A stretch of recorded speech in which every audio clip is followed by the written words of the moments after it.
It's your lousy Florida gardener. Welcome back to the yard. I want to talk to you a little bit about patience.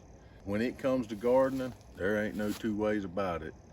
Either you're gonna get into gardening and you're gonna develop patience, or you're gonna get into gardening and you ain't gonna be able to develop patience and it ain't gonna be for you. You got to have patience when it comes to gardening. I say that to tell you that I see people and hear people all the time say, well, I can go around town and I can see other people's stuff at the same time of year and theirs looks so much better than mine. Don't worry about that.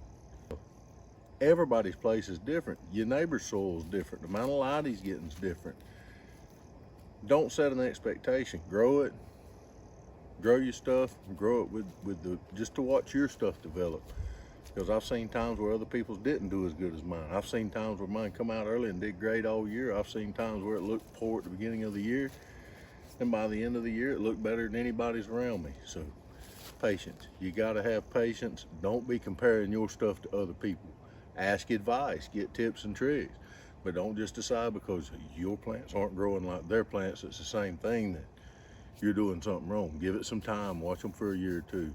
Make some adjustments, maybe not make some adjustments.